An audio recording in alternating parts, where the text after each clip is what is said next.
Welcome back, guys, to Best Kept Secrets. I'm your host, Lele Pons, and I cannot believe it's November. I mean, how is that possible? This year has been...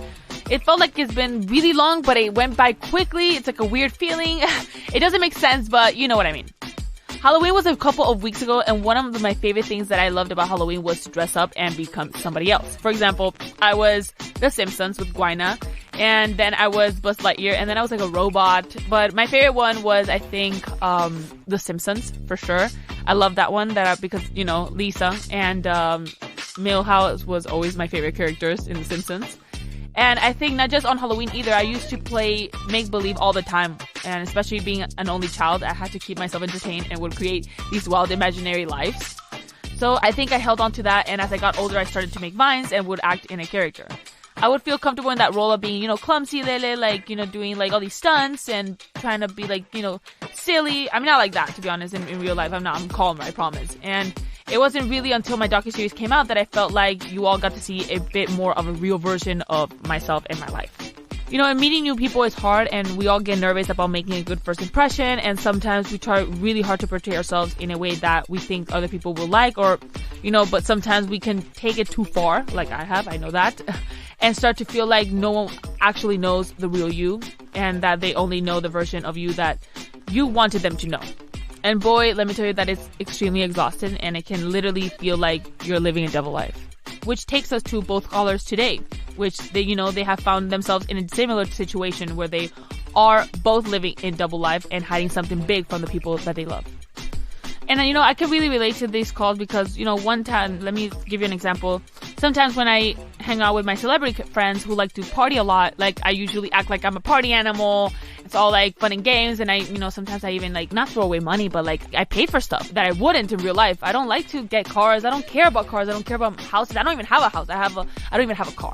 And in front of my friends, I act so like, oh, like I have this, I have that, I have this. But in reality, I don't. You know, and I do act very different sometimes around my celebrity friends versus my family and my friends that I've known since I was a child. And it's tough. It's tough because, you know, I'm afraid sometimes of not, you know, being able to fit in. I have a great show lined up for you guys today, starting with a call from Rose, who is hiding a big and expensive secret from her husband, followed by a call with Stella, whose silly prank turned into a big problem. The following content contains adult subject matter, including sensitive material, and is intended for adult consumption only. It may not be suitable for all audiences. Therefore, discretion is advised. Lele Pons is not a trained expert, but is using her personal experiences and platform to create a space for sensitive discussions. So now, let's get right into this party and start with our first caller, Rose. Hi, Rose. Hey. How are you? I'm good. How are you? Good. I don't think we've ever had this type of secret here. So can you tell everybody here what your secret is? Yeah. So everyone thinks that my husband is the one who likes to gamble, but my gambling problem is a lot worse than his, and there are things that even he doesn't know. Oh, really? You don't even tell him? No, there's some things that he doesn't even know about when it comes to when I gamble. When exactly did you start gambling? Oh, well, when I met him, it was years ago. He kind of introduced me to the world of gambling. And at first it was just a fun thing that we did together. And then it slowly started being like me cooping away by myself when he wasn't around to go gamble more. Hey, that's intense. I don't think I've ever gambled. What do you usually play? I like to play slots. Do you win sometimes, or do you always like lose? Like, do you win more? Do you lose more? I think I lose more than I win. I feel like that's for everybody. But when you win, it feels so good. Have you gone to Vegas? Oh, yeah. We've gone together a couple of times. That was actually one of the first trips we took together. I mean, it's all fun and games when you go to Vegas, and I went to Vegas. You know, I tried it one time, but when did you realize it was actually becoming a problem? Was it just like a trip to Vegas and then you stop? Probably within the last year, because that's part of my secret, too, that I forgot to mention. Like, I have gambled away all of my life savings. Like, we have separate finances with some stuff, and some things are together. And, like, my savings that I met before I knew him is now gone. And then once that was gone, I started cash advancing my credit cards, which he doesn't know about. Why would you hide it from me? And, like, how do you actually hide it from your husband? Because like I said, everything's separate, and like we work different hours, so there's a lot of time when I'm home and he's not. And I don't know, I guess I just, like, he likes to gamble, but even like when we do go together, because we'll go together too, but I sneak by myself as well. But when we go together, like, he doesn't like to play slots. He'd rather play like table games or bet sports. So he's like a different type of gambler. So when I lose money in a machine, even if it's like $20 when I'm with him, he'll get mad about it. Like he'll be like, "Oh, that's so stupid. Why do you play slots? The house always wins, blah, blah, blah, blah." So like if he knew that I was going down there some days and losing like $500, $1,000, like he would flip. Oh my God. What do you think he'll say if you told him? I mean, he would be upset. I know he would be upset. And that's part of the reason why I haven't told him yet. Like I'm to the point where like it's kind of being too much. Like I'm stressing myself out for no reason. Like if I have a couple $100 in my account, I'll be like, "Oh, I'll just go play." Like there's like that itch to play when I know I have money. But I don't know. Like I just think that if I told him, like he would be so upset and he would be disappointed in me, and I wouldn't hear the end of it, and I don't want to hear it. Yeah, I know what you mean. I just don't want to hear it. I know what he's gonna say. It's just I don't need anybody to tell me. I know what's wrong and right. And have you told anybody about this? Only you now. Oh well, thank you so much. I mean, what is it about gambling that you like so much? I don't know. Like, I think it's just the rush of it. But then when you're done, it's like, oh my God, what did I just do? Because like I said, even when I win, like I'll give it all back. I leave with nothing. And I'm like, what am I doing? But it's just like the rush of doing it. I think it's an addiction. Oh, it totally is. But that, you know what? It's okay because this is gambling, and many people actually have the rush to like cheating. You know that they like seeing someone in secrecy. They like the riskiness, the not knowing, the unknown. Like that's something that's very common to have obsessions because of the adrenaline. Many people like me, I remember when I was little, I just loved many people love motorcycles. I loved like riding roller coasters like nonstop. I just like that thrill.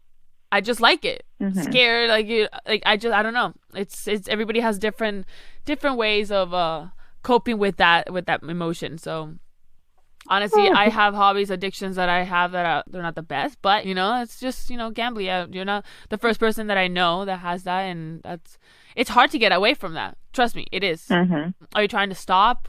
I don't know. Like I'm almost to the point where like something's got to give. Like I stress myself out for no reason. I'm like, if I just chilled and I didn't go to the casino, like I would have money and I would be able to pay more of my credit card debt. And like it is going to catch up with me more than it already is eventually. And like I'm starting to realize that now, and I think I need to cool it. Have you considered, speaking to a therapist or going to a support group? Because there's a lot of people like you, Yeah, I mean, I've looked into it, but like I'm not really ready to talk to anybody about it yet. And I feel like if I haven't even talked to my spouse about it yet, like, is it really going to help me to go anywhere when I'm not being open or honest with anybody? Does anybody in your family have like a gambling problem? No. I mean, I think you'd be surprised how supportive people might be, to be honest. Like your husband, you never know. Yeah, it's just getting to that point. Like, it's like the fear and the shame. Like, I'm just caught in the fear and the shame. And like, I'm caught, like you said, I'm caught in the addiction right now. Like, there's a rush to it right now. But then there's also a fear and a shame. And I'm afraid to face like the other side of that fear and shame that comes with admitting what I'm up to. But you know what? There's never a right time, only when you feel it, to be honest. There's never going to be like, oh, this is the right time to do it. Never. It's going to happen like eventually when you feel it, when it comes to you, or maybe someone finds out, First step is to notice, to be honest. Which I think I'm basically there. Oh, you're there, yeah. But I support you. I know how hard it is to have an addiction, to be honest. I can tell you from my experience, I know it's not gambling, but it's other things. So one of the hardest things is to get out of one. So even though, it's never easy, it's definitely at the end worth it. And nothing is forever. Hopefully you do it eventually. I don't know when, but hopefully you get better and, And what would you tell the people who actually are gambling right now? I guess it's just so easy to get caught up in. So just be aware of what you're doing. Mm-hmm. Which I know is so much easier said than done because I'm caught up in it. But yeah, we all do that. We all say advice, but we never take it. Some people are more addictive than others. Like some people actually I can gamble and I won't get addicted because I don't really care. It's very brave of you for actually coming here. So I just want to wrap this up by saying thank you so much. And you're probably like what you're going through. A lot of people that are listening to this can relate. So thank you for sharing your secret. Thank you for talking to me. I feel for this girl because I've been there before, not the same exact thing, but I know what addiction does to you, and I've seen it to other people too. I know actually people that are addicted to gambling, and it's very hard. Maybe if you're not going through it, you don't understand, but for someone that has, like, it's one of the hardest things to do. It could be addiction for anything. Drugs, it could be addiction to adrenaline, to social media, and is extremely something that is very common, especially right now. Maybe she uses it as a distraction because of everything that's happening in the world.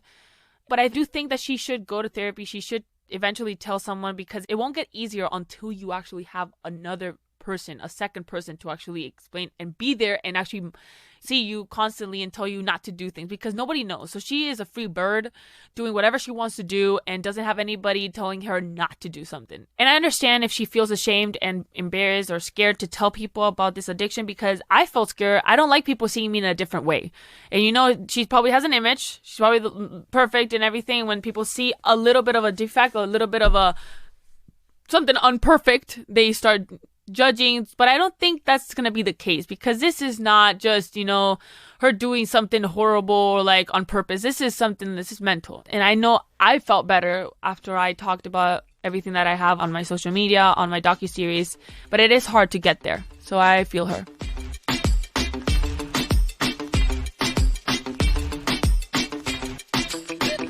Hold on tight, guys. It's time for a quick break, and then we'll hear from Stella, who is going to spill some English tea for us. Trust me, you don't want to miss this.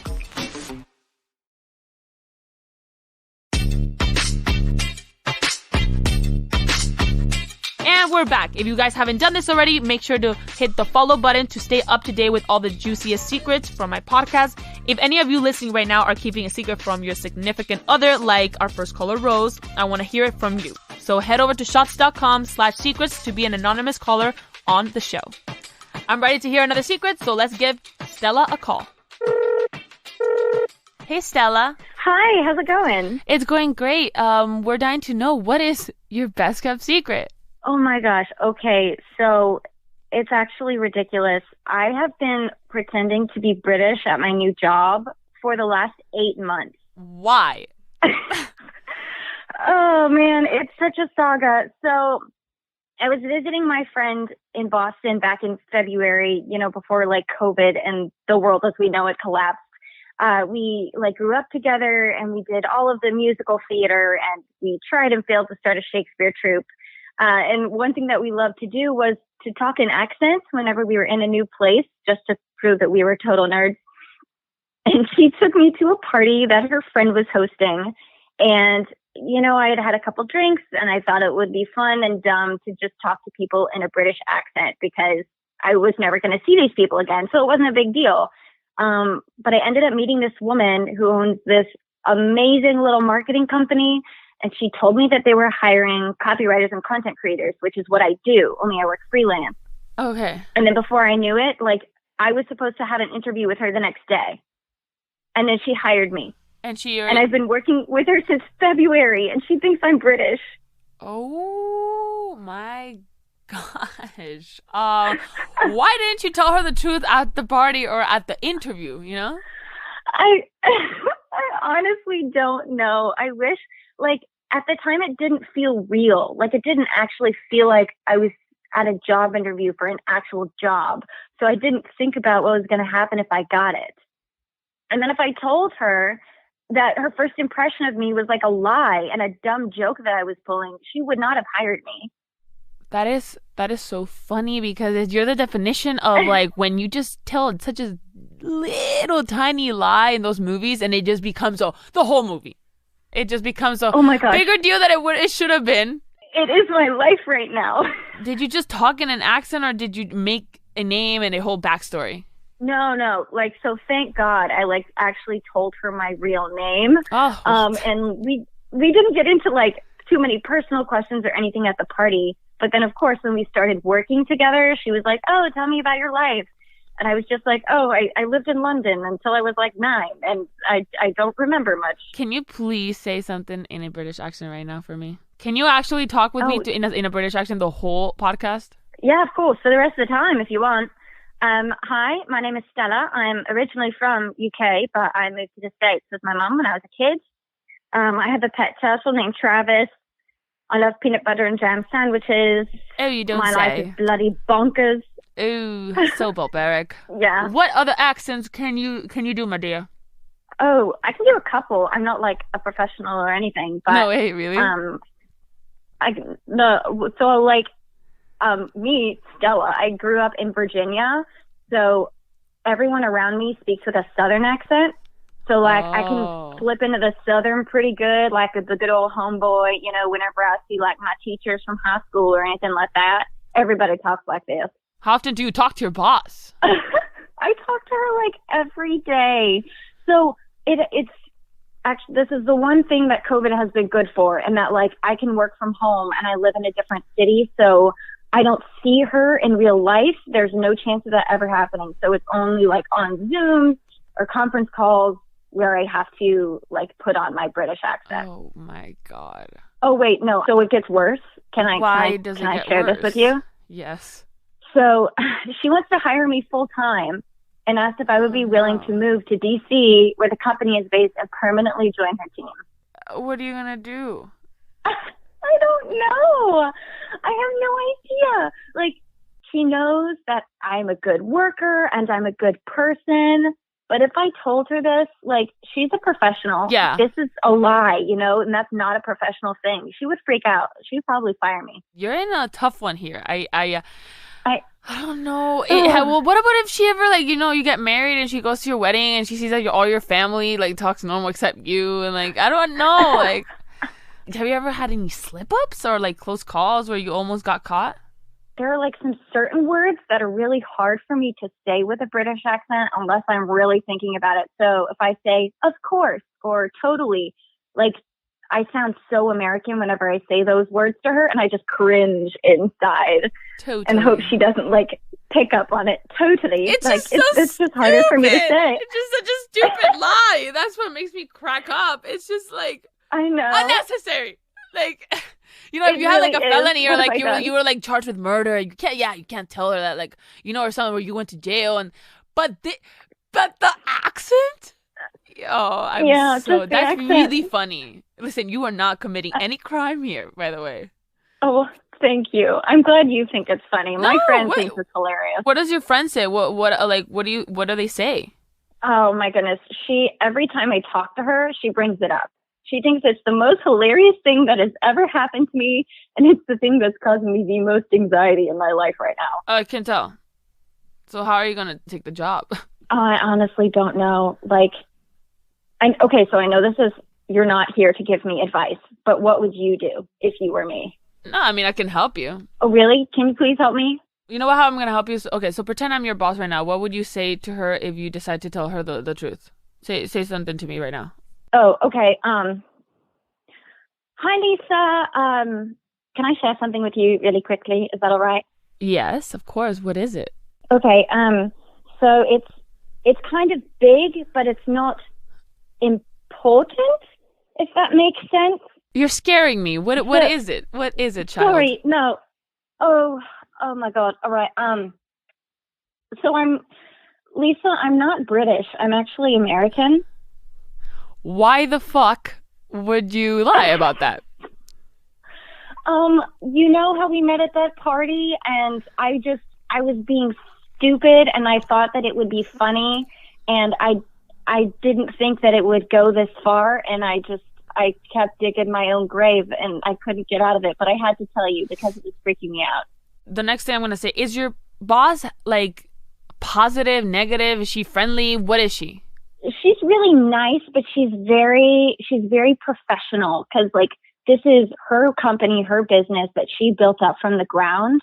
And so, like, she takes it very seriously, and, like, everyone who works for her takes it very seriously. So, like, everyone's nice, but we don't, like, joke around and have fun. I think the advice I would give you is, you know, they say tell the truth. I agree with that, but maybe change it up a little bit. Hey, I just want to say I'm British and I'm not. Like, my boyfriend is British, so I get his, like, accent, but, like, I mean, I'm trying to work on it. Like, something like that, you know? Like, it's just, like, if you know what I mean? Like, hey, my boyfriend's, like, British, so, like, sometimes I talk and like that, and, like, he just wants me sometimes to, like, I've been, like, trying to, like, impress his family for so long that the British just sticks to me or something like that, you know? Yeah. Give it a reason why you're you know? Maybe even tell her, like, I want to, like, I'm practicing and I'm going to probably continue. So it's a part of me, you know? It's, like, something that I want to do. It's not that you're going to stop, you know what I mean? Like, it doesn't affect my work or, like, who I am as a person in her business.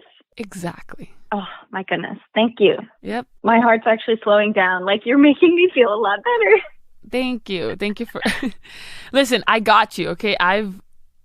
So many times I've lied, and I don't know how to get away from like big lies, but definitely little lies. You know, you can work around it. You can be like, hey, I just have like something to say, like my boyfriend's British, and like his family really doesn't like me, and like he told me like they only like British, so I like usually like I speak American English, but like I have to continue like doing like this accent because, and I love it, like because usually like it's stuck with me. Yeah, like it's like a habit that I've gotten into, and I just do it, and I don't even think about it. Yeah, because you're making it a personal thing. Like this is like a personal thing, like to your boss. This is like, hey, like these are my problems in like my house. You can't like really judge. You know what I mean? Because if you start saying like this is not personal, this was a joke. You know, that's another thing. Yeah. Now make sure your boyfriend talks in a British accent. Oh yeah. I'll bring him to all the office parties, and I'll make him speak in a British accent. It'll be his problem, not mine. Seriously, thank you so much for coming today. I hope I helped you, gave you an advice that you can do. You did. Thank you for listening. This has been great. Whew. Well, that was a pretty funny one, to be honest. That's such a cute lie, but I love how it became a really big one. Like, what would I do in this position? You know, that's what you say, like, one lie turns into a bigger lie, turns into such a big lie that it's so hard to get out of. Now, guys, this would have not even been a big deal if she just in the party been like, this is not my real accent, this is a dare, or this is a joke, you know, something like that. But because she took it for 8 months, you know, it's a different situation. But I feel like she should tell half the truth in this situation, and then the rest of the truth maybe when she's married or something, or like in a party I would do it, you know. Or, you know, I don't know. I hope that she takes my advice. That's the best advice I can give. You're telling the truth. Now, the reason behind it is a little different. I hope that everything goes well with her and she doesn't lose her job. I doubt it. And that her boss is professional and kind. Oh, what a jolly good show. I am super bad with these British accents. Honestly, I would never be able to pull what Stella pulled off because I suck at them. But I was really impressed with her southern one. I think I like the southern one more than the British one. She could be a different person every day, which may or may not be a good thing, though. And something that I think both Stella and Rose have in common is that they have found themselves living double lives. For Stella, she's got a normal life, and then she's also got another life at work where she's pretending to be British. Okay. Weird. If things at work just stayed the same, she probably could have kept it for a little bit. But, you know, now that everything changed and her boss wants her to move to Washington where their offices are, she has to come clean. I mean, she has to either come clean or try to keep up this crazy lie, which eventually, you know, one day she's going to forget talking British and talk American. You know, it's the truth. It's going to happen. And, you know, so my best advice for her was blaming it on her boyfriend, because that's the best idea I can come up with. But I'm not sure if it's going to be very helpful. All I can say is good luck, Stella, and please call us back and let us know what happens, because we're dying to know. On the second call, for Rose, she's a loving, devoted wife in one life, and then in her other life, she's gambling every chance she gets. I know gambling can be really addictive and gives gamblers a really huge rush, but, you know, it's not all fun and games for Rose. It's actually a problem. She's gotten herself into a serious debt, and that's a lot to take in because she's also lying to her husband, so she has to keep that up. You know, it's sad because she only started gambling because it was something that he enjoyed, and I hope she manages to get to a place where she can actually tell him before he finds out. But I gotta give her credit because it was a big step for her to talk to me about her gambling, so hopefully that will make her or push her to feel less scared about opening up to her husband. Because, you know, you never know. People are actually very supportive. When they see that it's like more like an addiction, a problem, they change. This is, I feel like this is a really big problem. She is addicted. It's like a mental thing. So far, both Stella and Rose have been hanging on to their double life. But who knows? How long are they gonna last? And that brings me to this week's question, which is, have you ever pretended to be someone else when you met a new person? Whether it was a joke like Stella or you were pretending to be someone else to sneak into somewhere, I want to hear your story, guys. So head over to my Instagram or Twitter at Lele Pons to share your stories. I'll be checking them out. This was a really fun episode. I had a great time and learned a lot. Thank you so much, Stella and Rose, for talking to us and taking the time to tell us your best kept secrets. I thank you guys so much for listening, and I'll see you next week for more best kept secrets. If you or someone you know are struggling emotionally, text START to 741-741 for a confidential chat anytime. Thanks for listening to Best Kept Secrets with me, Lele Pons, only on Spotify in partnerships with Shot Studios. The Shot Studios original team includes creators John Shahidi and Sam Shahidi, my lovely producer Belinda Mercer, and audio editor Stephen Colon. From Spotify Studios, executive producers Javier Pinot, Liz Gately, Gina Delvac, and Danny Treboj. And a special thanks to Dan Behar, Jessica Molina, Francisco Quijada, and Julio Pabon. I'm Lele. Follow me on Instagram at Lele Pons and check out my exclusive merch at lilshop.com. That is lilshop, Lil shop.com. Talk to you next week.